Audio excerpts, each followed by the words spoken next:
No nosso encontro de hoje, chamamos a atenção a abrir para a edição de uma bela banda desenhada, que normalmente não destaco nestes programas, mas este faz todo o sentido, não só pela importância que o Winston Churchill teve na história da Europa e do mundo durante a Segunda Guerra Mundial e antes dela, e mesmo nos anos seguintes, mas também pelo facto de ele estar na lista daqueles que a contestação de rua, motivada recentemente pelo combate contra o racismo, tem selecionado algumas figuras centrais da história mundial, até ao nível da contestação inaceitável das estátuas.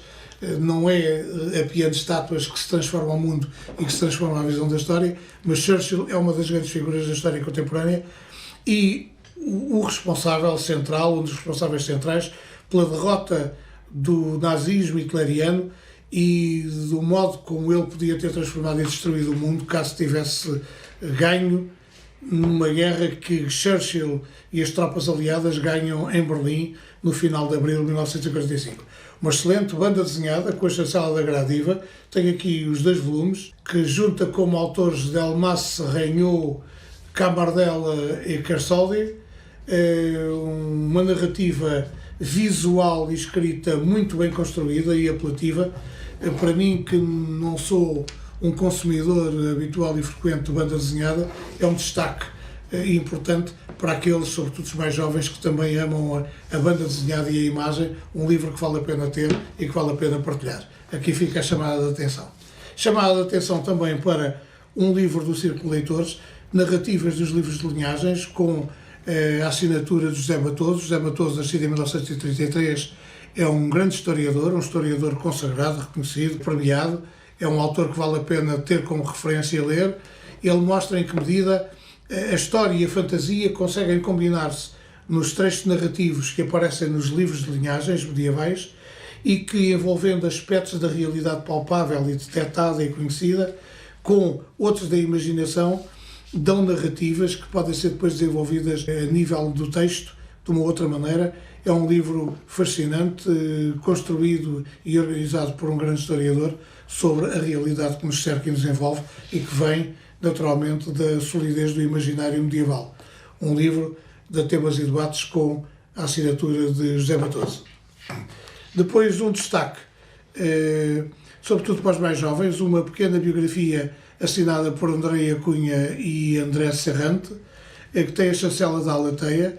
É uma narrativa biográfica sobre uma figura central do mundo no século XX e no século XXI e no futuro, um homem que transformou a nossa visão, a nossa cosmovisão e a visão da humanidade, do mundo e da inserção da Terra no espaço, e também com a teoria da relatividade vai mudar o pensamento científico em todo o mundo. Einstein, que vive exilado, parte para os Estados Unidos, nunca se pôs ao alcance da repressão destrutiva e violenta do Holocausto nazi, mas é um dos grandes pensadores científicos da realidade do mundo, com muitas perguntas e interrogações que nos ajudam a compreender melhor a realidade que também somos e que nos envolve, cerca e, sobretudo, desafia.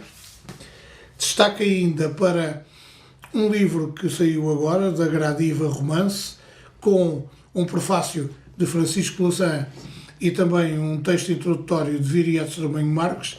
Portanto, não se pode dizer que a este livro faltam excelentes apresentadores, só os apresentadores que também são autores de livros autónomos e de grande qualidade, Francisco Louçã e Viriato Sormanho Marques, dão a garantia de que este texto é um texto que vale a pena ler, vale a pena conhecer. O autor é António Oliveira e Castro, nascido em 1951, em Angola. Tem vários livros publicados, desde a ficção à poesia. É um homem com uma visão do mundo, da realidade e da própria escrita, que faz com que este livro, Ponto Pequim sobre o Tejo, se leia com gosto e com curiosidade intelectual, porque vale a pena descobrir o autor e o seu projeto e a sua proposta de escrita. Por último, 2 destaques, um de Jean-François Billeter, que chama-se Porquê a Europa? Reflexões de um Sinólogo, que tem muito a ver com a nossa relação atual com o mundo da China contemporânea, um mundo que se transforma, que evolui e avança, e sobretudo deste combate político e ideológico com os Estados Unidos e com o mundo. Este livro coloca muitas questões oportunas, interessantes e desafiadoras, com os quais vale a pena estarmos em contacto.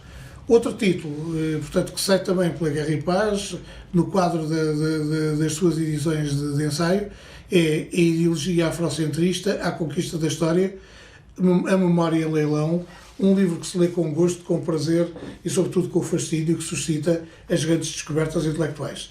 Este é um livro bem construído. Este de François Xavier Fauvel, A Ideologia Afrocentrista à Conquista da História, é um livro que se lê com gosto. Estas duas leituras ensaísticas têm muito a ver com o mundo atual, com as interrogações e as dúvidas que este tempo suscita no nosso espírito e na nossa relação com a vida, com o mundo e com os outros e com as ideias que vão abrir portas para o futuro. A não perder.